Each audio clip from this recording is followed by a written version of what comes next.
എല്ലാവർക്കും വിനീത നമസ്കാരം. ശ്രീമദ് ഭാഗവതം ഏകാദശ സ്കന്ധം അധ്യായം 7 ശ്ലോകം 60 മുതൽ 74 വരെ 15 ശ്ലോകങ്ങൾ. ഈ 15 ശ്ലോകങ്ങളോട് കൂടിയിട്ട് 7ാമത്തെ അധ്യായം ഇവിടെ സമാപിക്കുകയാണ്. അങ്ങനെ ആ കപോത പക്ഷികളുടെ ദുരന്ത കഥ വിസ്തരിച്ച് പറഞ്ഞു കൊടുക്കണം.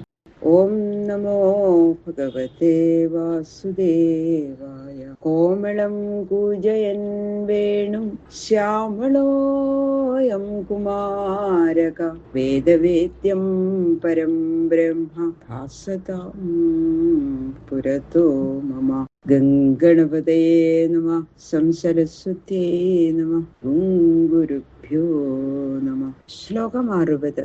താസാം പതത്രൈ സുസ്പർശൈ കൂജിതൈ മുക്തചേഷ്ടിതൈ പ്രത്യുർഗമൈരദീനാനാം പിതരോ മുദമാപതു. അങ്ങനെ മൃദുവായിട്ടുള്ള രോമങ്ങളുള്ള ആ ചിറകുകളുടെ ആ സ്പർശന സുഖം കൊണ്ട് അതിങ്ങനെ ശരീരത്തിൽ തട്ടുമ്പോ അങ്ങനെ രോമാഞ്ചം ഉണ്ടാവുകയാണ് ആ കപോത ദമ്പതികൾക്ക്. പിന്നെ അവരുടെ ആ മധുര ശബ്ദങ്ങൾ കൊണ്ട് അത് കേൾക്കുമ്പോഴുള്ളൊരു സുഖം, ബാലലീലകൾ കൊണ്ട് അവരിങ്ങനെ ഓരോന്ന് കൊക്കുഴുമിട്ട് ഓരോന്നൊക്കെ കാണിക്കുമ്പോ അത് അവരുടെ ആ പക്ഷികളെ, കുഞ്ഞു പക്ഷികളെ, ചെറിയതായ മൃഗങ്ങളായാലും പക്ഷികളായാലും ഒക്കെ എന്തൊരു സുഖാല്ലേ. കൊച്ചു കുട്ടികളുടെ പോലെ തന്നെ വളരെ കൗതുകം തന്നെയാണ് നമുക്കും തോന്നുക. അങ്ങനെ അവരുടെ ആ മധുര ശബ്ദം കൊണ്ടും ബാലലീലകൾ കൊണ്ടും അവര് എവിടെയെങ്കിലും പോയിട്ട് മടങ്ങി വരുമ്പോ കുഞ്ഞു പക്ഷികളിങ്ങനെ എതിരേറ്റ് ശബ്ദം ഉണ്ടാക്കിയിട്ട് ഇങ്ങനെ അച്ഛനമ്മമാരുടെ വരവില്ല സന്തോഷം ഇങ്ങനെ അറിയിച്ചിട്ട് കരയണത് കാണുമ്പോ ഒക്കെ അതൊക്കെ ഇങ്ങനെ കാണുമ്പോ എന്താ ഒരു സന്തോഷം. ആ മാതാപിതാക്കള് വളരെ സന്തോഷിച്ചു.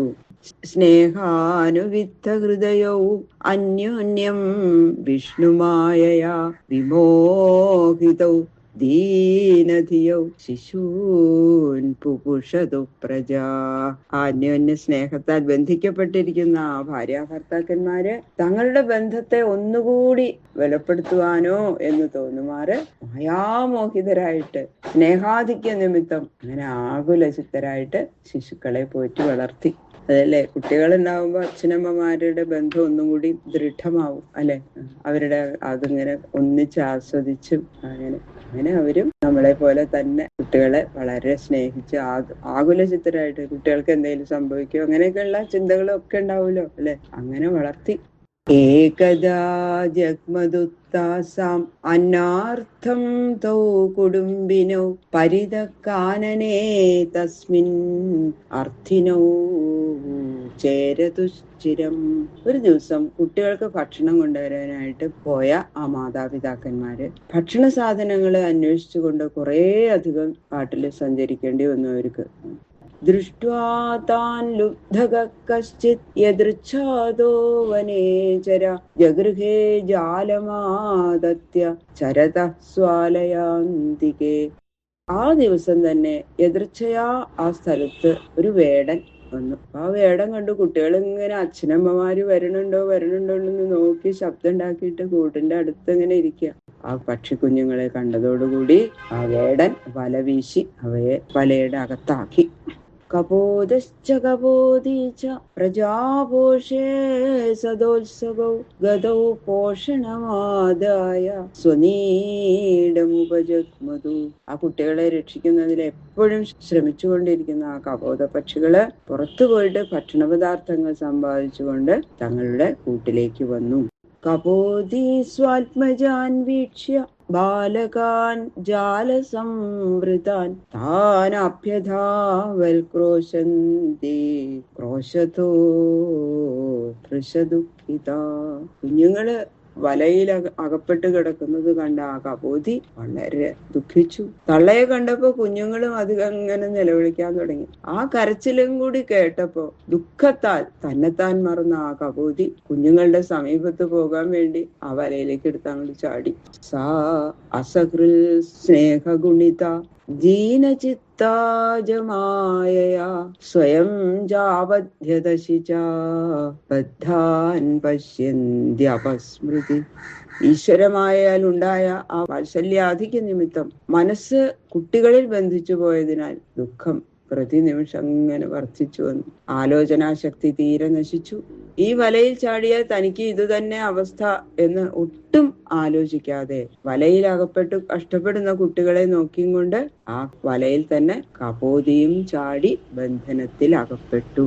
കപോതശ്ച ആത്മജാൻ ബദ്ധാൻ ആത്മനോപ്യധികാൻ പ്രിയാൻ ഭാര്യാം ചാത്മസമാം ദീനോ വിലലാപ അതിദുഃഖിത. തന്നെക്കാൾ അധികം താൻ സ്നേഹിച്ചു കൊണ്ടിരുന്ന ഭാര്യയും മക്കളും വലയിൽ കിടക്കുന്നത് കണ്ട് അതിദുഃഖിതനായ കപോതം പല ദീനവാക്കുകളും പറഞ്ഞുകൊണ്ട് കരഞ്ഞു. അഹോ മേ പശ്യതാവായം അല്പപുണ്യസ്യ ദുർമദേ അതൃപ്തസ്യാകൃതാർത്ഥസ്യ ഗൃഹസ്ഥൈവർഗികോ ഹത. കപോതം കരഞ്ഞ രീതി വിവരിക്കുകയാണ്. അല്ലയോ മഹാജനങ്ങളെ, എന്റെ കഷ്ടാവസ്ഥ നോക്കൂ. ഇഹത്തിലുള്ള സുഖമാണ് പ്രത്യക്ഷ സുഖം.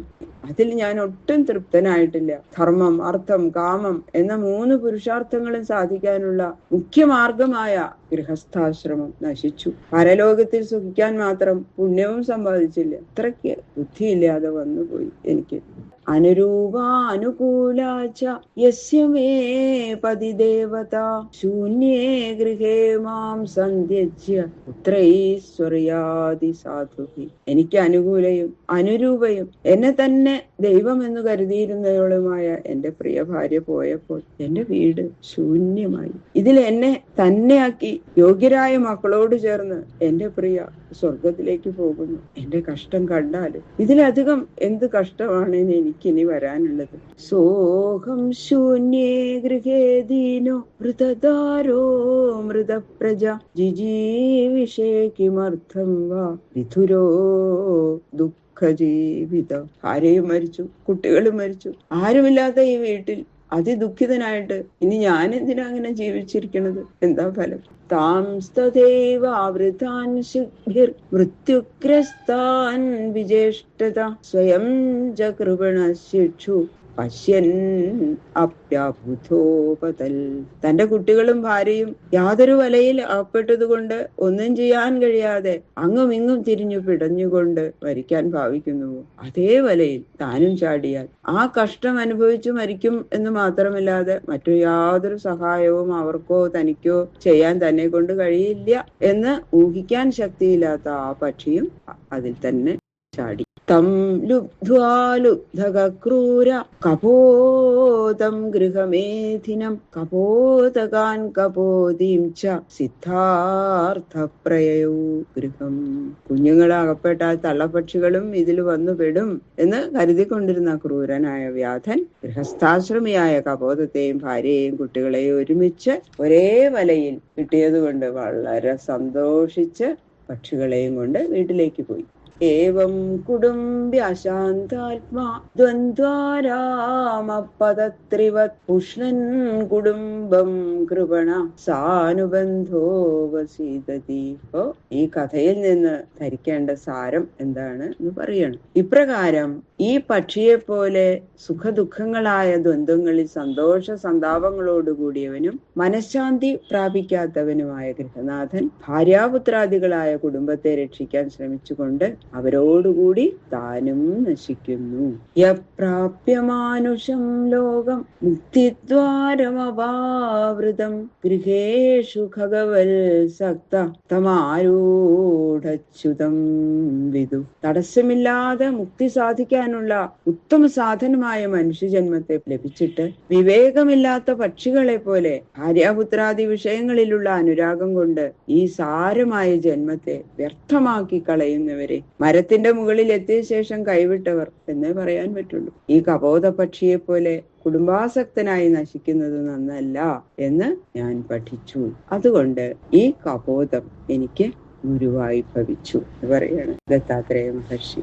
ഇതി ശ്രീമദ്ഭാഗവതേ മഹാപുരാണേ പാരമഹംസ്യാം സംഹിതായാം ഏകാദശ സ്കന്ധേ അവധൂതോപാഖ്യാനം നാമ സപ്തമോധ്യായ. സർവത്ര ഗോവിന്ദനാമ സങ്കീർത്തനം.